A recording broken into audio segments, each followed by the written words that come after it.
Good morning, dear students.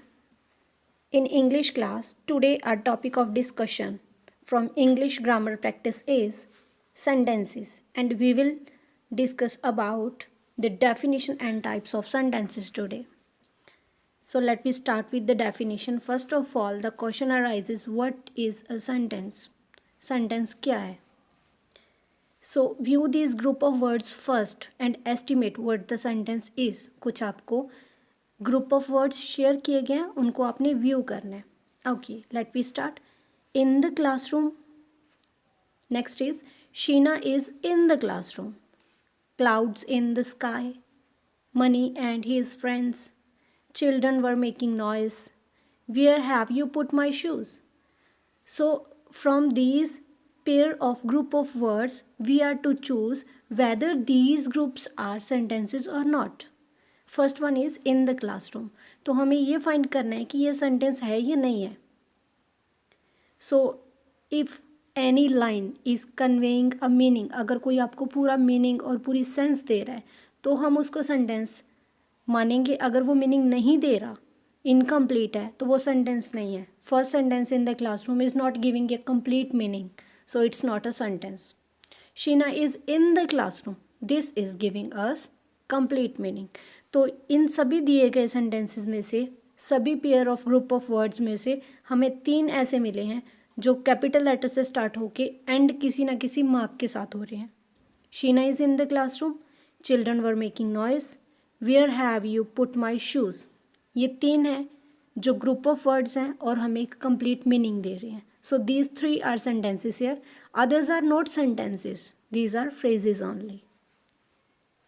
So from these examples, it's clear what is the definition of sentence. A sentence is a group of words that conveys complete meaning. A sentence always starts with a capital letter and ends with a meaningful mark. It can be full stop, question mark or mark of exclamation. एक sentence हमेशा ही capital letter से start होता है. इसकी ending जो है वो एक मीनिंगफुल मार्क से होती है, चाहे वो फुल स्टॉप हो, चाहे वो क्वेश्चन मार्क हो या फिर मार्क ऑफ एक्सक्लेमेशन हो. So types of sentences we will discuss. There are 5 types of sentences. First is affirmative और positive sentences. Next, negative sentences. Third one is interrogative sentences. Fourth is imperative sentences and fifth is exclamatory sentences. So ये 5 kinds जो हैं, 5 types जो हैं, हम with examples with definitions हम discuss करेंगे इनके बारे में. So first we will take affirmative और पॉजिटिव सेंटेंसेस. क्या होते हैं affirmative positive sentence? Sentences that give us positive statements. They give us simple statements. They are called assertive, affirmative और positive sentences. Just like she is a shining student, तो हमें एक simple सी statement दी जा रही है, positive statement, she is a shining student. Next is negative sentence. Sentences that give us negative statements are called negative sentences. For example, he is not doing it honestly, वो इसको honestly नहीं कर रहा. ये हमें किसी भी चीज़ की नेगेटिव सेंस दे रहा है, इसीलिए ये नेगेटिव सेंटेंस है. नॉट होता है हमेशा नेगेटिव सेंटेंसेस में. Next is interrogative sentences. Sentences that ask a question are called interrogative sentence. Positive sentence, negative sentence हमेशा फुल स्टॉप से एंड होते हैं, लेकिन जो इंटेरोगेटिव सेंटेंसेस हैं, क्योंकि ये हमें क्वेश्चन पूछ रहे होते हैं, तो they always ends with the question mark. Starts with capital letter but ends with a question mark. Examples: do you know her? Where are you going? These 2 examples are of interrogative sentences examples. Next is imperative. Don't get confused between these 2, imperative और interrogative. ये दोनों different kinds हैं. Sometimes people get confused between these 2 types. So never be confused because their sense is totally different. So what are imperative sentences? Sentences that give instruction, advice, order, request are called imperative sentences. जो sentence हमें कोई instruction दे रहे होते हैं, कोई advice दे रहे होते हैं, ऑर्डर दे रहे होते हैं या रिक्वेस्ट होती है उन सेंटेंसेस में, They are called imperative sentences.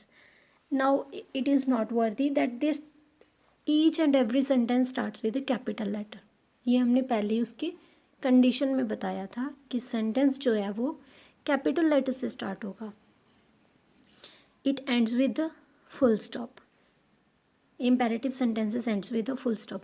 But इनमें क्या चेंज होता है? They never, so rare, they start with a noun or pronoun. Usually they starts directly with the verb. वो स्टार्ट होते हैं वर्ब से. उसमें नाउन जो है, सब्जेक्ट जो है वो हिडन होता है. जैसे स्टे अवे, दूर रहो, don't touch it. So these two examples are of imperative sentences examples. So imperative sentences जो हैं वो वर्ब से स्टार्ट होते हैं ज़्यादातर. इनमें सब्जेक्ट हिडन होता है और ये फुल स्टॉप पे एंड होते हैं. Next are exclamatory sentences. Exclamatory sentences क्या होते हैं? Exclamatory sentences are the sentences that express strong feeling. They are called exclamatory sentences, जो एक स्ट्रॉन्ग फीलिंग बताते हैं. दुख की हो सकती है, खुशी की हो सकती है, आपकी एक्साइटमेंट हो सकती है. Like what a beautiful scene. बेटा here it's not a question, ये क्वेश्चन नहीं है. यहाँ पे एक फीलिंग बताई जा रही है. कोई अच्छी चीज़ देखी, हम कहते हैं कितना अच्छा है, what a beautiful scene. You can estimate from the ending mark. Exclamation mark इसके एंड पे है, तो ये एक्सक्लामेटरी सेंटेंस है बिकॉज ये हमें उस सीन को देख के जो खुशी हो रही है, एक्साइटमेंट हो रही है, उसकी फीलिंग बता रहे हैं. Alas we have lose the match. Alas. In exclamatory sentences, sometimes we use exclamatory words and we use exclamation sign, and these are exclamatory sentences that express the strong feeling. I hope you got the topic. Thank you for watching.